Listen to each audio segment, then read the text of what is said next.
This is something all brands should pay attention to. The economy may seem to be growing, but the consumer hasn't even smelt recovery as at today. And there are two different things. Now, if you're a brand strategy development person, this is something you need to pay attention to, because your work must start from that gap. You must look at it that, look, the economy looks to be growing, the government is reporting X numbers, the lives of the consumers are still reporting Y numbers. How do I bridge that? That's where every single brand must start from in terms of crafting strategies to operate, be resilient, and to also sort of grow in this environment. Because there's some growth that will happen if you plan properly. There's some growth that will happen. I will market one of the tools that Carthena Advisory has just developed to help with that when I'm done. The life of a consumer in terms of the average spending has been reduced massively. If you look at what happened about a year ago, spending contracted by 61%. And you see, when food prices double, energy prices double, the first thing that, sort of suffers is the purchasing power. Purchasing power crashes. We'll see that the Naira itself crashed, losing value. A lot of the major multinationals, a lot left. Some have come. There's also a reason to that. But you see, this consumer squeeze is real. And for me, it is related to what is going on here. So the economy may be growing, the consumer is not yet seeing any form of growth. Now, how have we coped? If you're a brand, these are some of the things that will help with your planning. And I think Rotimi also mentioned a few things like this. There's a lot of down trading going on. Everything is being squeezed down to affordability and pricing. And pricing is a major issue. If you're not monitoring your pricing at the SKU level, and I'll talk a bit about that, on what I mean, you will suffer. There's also something called the cost pass-through. When inflation is rising, we're in an inflationary environment. So at every point in time of that inflation, you must monitor your cost pass-through. What that simply means is, if you've produced something for 100 Naira in this month, a lot of your costs also in dollars. The thing has moved. You have produced it for 130 Naira in the following month. How much of that 30 Naira difference have you been able to price back into each of your SKUs? How much of it? The market leaders are able to recover about 70-75%. And you find out that a lot of firms in Nigeria are not even able to recover up to 40% of that cost pass-through. All of those are monies that are on the table. Those are strategies that you must implement to survive in this environment. And you see a lot of sachetization has also happened. A lot of repackaging, because, minimum wage is 70K. So, minimum wage is 70K. And the man still wants to drink milk and feel among. Again, you must understand the mentality of the average Nigerian. In fact, let me mention this. The average Nigerian believes that he should always show up. We're an aspirational people. We believe we should always show up better than the next man, which is why, if you've been in Nigeria for a while, you will see that those are small-sized generators. They call it, "I better pass my neighbor." There's a reason. It's a cultural nuance to show that, yes, I've got a generator, I'm better than the next person, I better pass my neighbor. So all of this repackaging, is to show that, well, even though I can't buy the tin milk, I can buy the sachet milk, or the one in those tiny, real tiny sachets, so at least my tea will look the color. Whenever I'm drinking it, the thing won't look black. In any shape or form, or when I'm drinking pap or whatever. The third one is, a lot of brands have found ways to localize their supply chains. They'll win. And that's extremely difficult in an environment where infrastructure is poor. So the major companies are the ones that are winning here, that have found ways to localize their supply chain, so they're winning. And the digital acceleration Rotimi talked about, I won't dwell on that. But you see, if you look at the difference between the open market, or the traditional, as they call it, the modern trade, and the Horeca, as well as these digital channels, which is part of a modern trade, the open market is still where a lot of things get done. That's why we have the bulk of people, you know. So yes, the modern trade, which has this digital in it, is improving. It's still far from where the open market is, where all the distribution and all the physical things happen. Because from a mental perspective, you know, if you're somewhere in the UK, I found this very interesting when I found out many, many years ago. People will go and window shop and then come home and order online. The reverse is what happens in Nigeria. People will check the prices online and then go and buy it physically. And this is a trust issue. People doing business here must understand the mindset of average Nigerian. Nigerians believe the thing I can feel and touch is what I know, you know, this thing is real. So they'll go to the market rather than rely on somebody delivering and saying, look, I ordered for something white, you're giving me something black, what's going on? So that's something to also take note of. I think Rotimi also mentioned the side hustle economy. A lot of people are chasing third and fourth income streams, and you know, it's what they call a hustle environment that is sort of determining a lot of what we'll do. This is a very telling slide, also tied into the 70K minimum wage. Nigerians averagely have about $50 to spend per month. If you pull food out of it, they have $24 left for transport, clothing, housing, communication, healthcare, you name it, $24 every month. It is incredible. And that's where the money goes. And you see, as a brand, you know, this is what you're faced with, whether you like it or not. Obviously, there's the 0.5% that spend $10 and above per day. So that segment exists.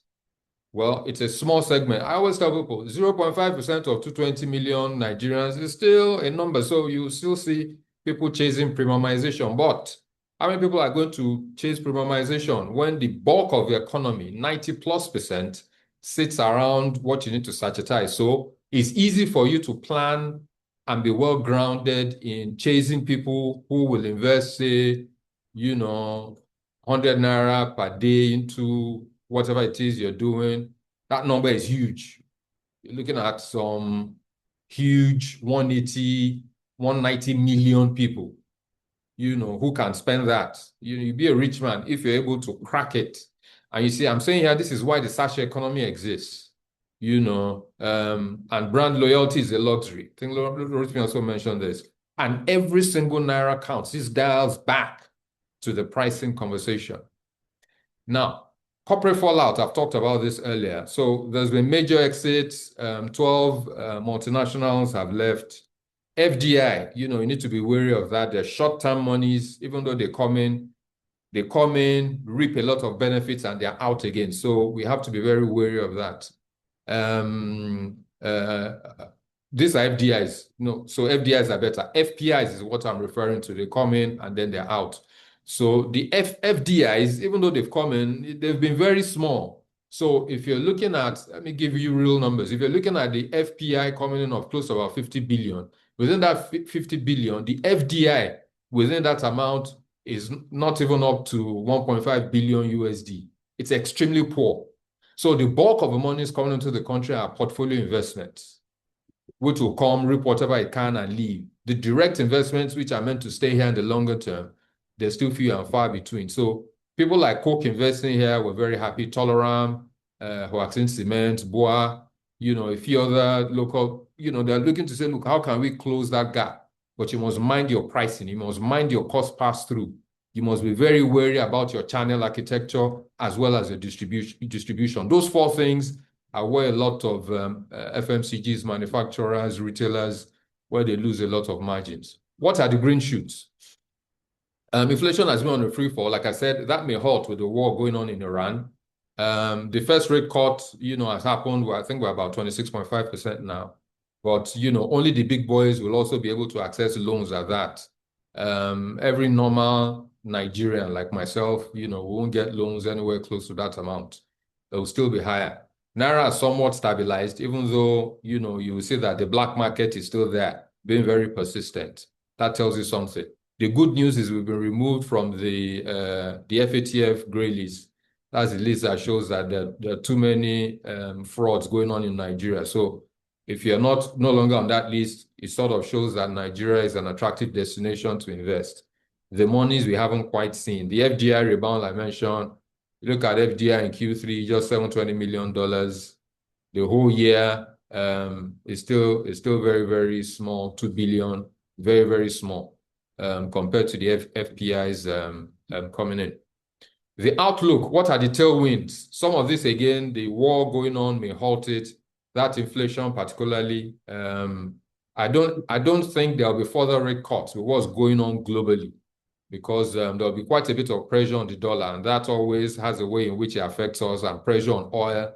Our economy is extremely fragile because obviously is close to a mono economy where close to 90% of revenue comes from oil. That's where we found ourselves. The tax reform bill may help a bit.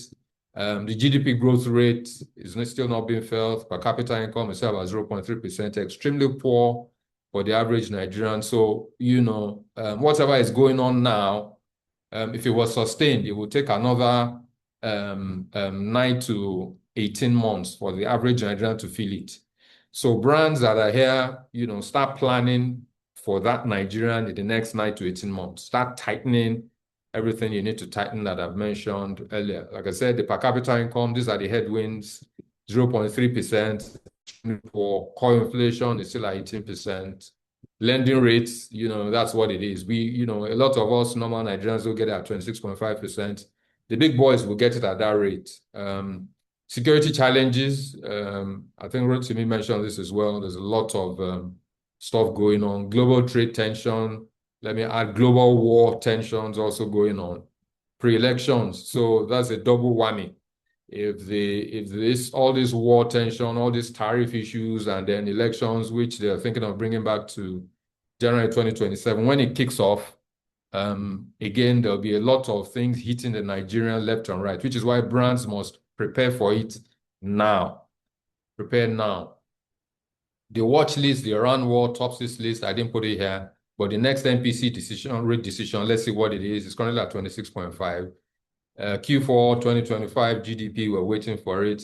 We can see what Dangote is doing. It's just increasing its prices. So all of that Dangote is the savior. Some of us don't buy it. It will tell you, look, I'm also buying whatever international prices, and which is why I personally went to check out, look, what's going on with Nigeria's oil price increase. It's the third highest in the world today.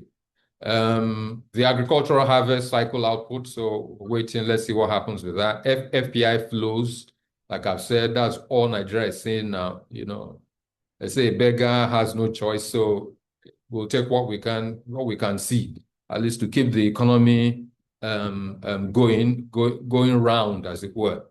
What are the implications for businesses? Let me add some more detail here. Look across FMCG, banking, and then the service industry.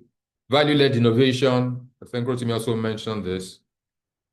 And I'm adding here that if you're launching a premium product in 2026, you're someone from the wrong consumer. It's not as if those consumers don't exist, like I've said, but $50 per month of average Nigerian doesn't buy you premium. And that's where you have a good 180, 190 million Nigerians sitting. So it's something you just need to think of. The sachetization is not going away anytime soon. It's here to stay. It's been here forever. So, it's here to stay. If there's a way to localize your supply chains, now is the time, because foreign exposure or forex exposure will continue. And there's nothing we can do about that. It's a very fragile economy, like I've said. The Gen Z, on the socials will continue to do their thing. Make sure your presence is there for FMCGs. For the banking, micro savings, and micro investment, again, chase the 80 million Nigerians that can save it 500 naira per week. You make a lot of money that way, a lot of money. The NPR, I'm not very sure it will drop, but fingers crossed. Let's see what happens in there. The digital payments are on the right. So you see every single app that opens today is saying digital payments, digital payments, digital payments. There's a lot going on there. There's a lot the government needs to do. If you're moving monies, within Africa, I saw a stat that says moving monies within Africa from, say, Nigeria to a Kenya, vice versa, Kenya to Ghana, etc. It's a $5 billion market. And that monies get routed through Europe or US or whatever. So all of those monies are being eaten by a lot of other countries.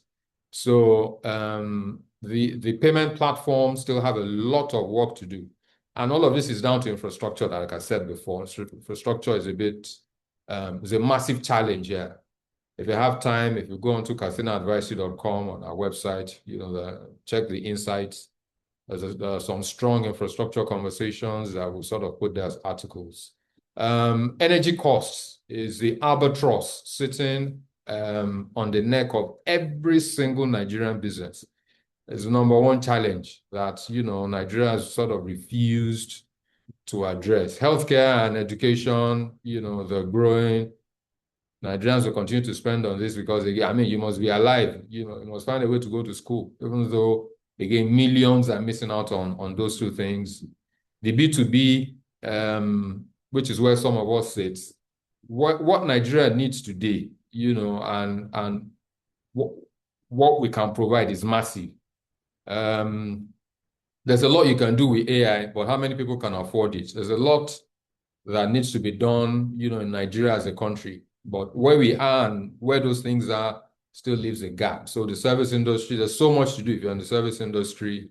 There's also money to be made in this environment. This 20 billion plus diaspora fund is one of my most favorite topics. I also wrote an article about it about 2 years ago, where I mentioned that a lot of people told me, oh, what are you talking about? Well, remittances coming to Nigeria, 20 billion. In fact, I dare say this is what has kept Nigeria's economy afloat. You see, if you look at Nigeria's budget over the last 2-3 years, is somewhere between 36 billion and 40 billion, the entire budget. But you have diaspora remittances at 20 billion US dollars every single year. That money can grow. The government just needs to do the right thing. That 20 billion can grow. And the funniest part, the bulk of the 20 billion comes from just the UK. It's amazing how much remittances coming from the UK every year. The bulk of that money, well over 50%, comes in from the UK alone. And for me, the government isn't doing enough around it. And I still think that money right there is the conversation starter. If as a government, you somehow find a way to convince Nigerians that invest home locally, then you can start the infrastructure conversation. And that conversation, if I divert just a bit, that conversation is a 56% private sector conversation and a 44% government conversation. The private sector is meant to contribute 56% of infrastructure development in Nigeria. And check this, what Nigeria needs over the next 5 years, just year by year, is 150 billion naira per year to even start the infrastructure conversation. A country that, entire budget is around 40, let me even say 50 billion, for argument's sake. They need 150 billion US dollars per annum across the 7 infrastructure classes. Not happening. So it gives you a very broad idea of where we are as a people and the challenges that we're faced and how brands must find ways to reposition. This is from a personal experience. And you see, CFOs are approving sachetization, not as a marketing decision, but as a cash flow decision. We have to ensure that we continue making money in one shape or form. This is something I've seen, because I work with quite a few of them. And that is what the P&L squeeze is. There's a major squeeze across the P&L. And a lot of people are beginning to do this as a cash flow decision. People will say, look, sachetization, well, let's just get to the bottom of the pyramid. Let's service them. Nah, that's not what's going on. This is now survival because, the average Nigerian has been squeezed seriously. Now, I put a comment here. Companies treating this as a temporary adjustment will be caught flat-footed when recovery comes. Now, you need to redesign your go-to-market strategy today.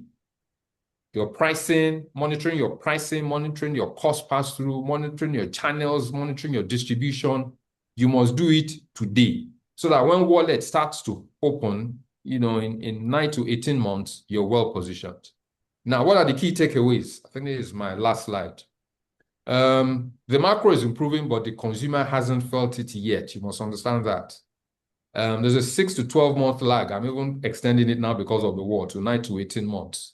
If that war dies down in the next few weeks, then let's revert back. We still have this 6 to 12-month lag, before wallet starts to improve in any shape or form. So don't let those headline data that you see in all sorts of media fool you into thinking there's some premature optimism about consumer spending. It hasn't started.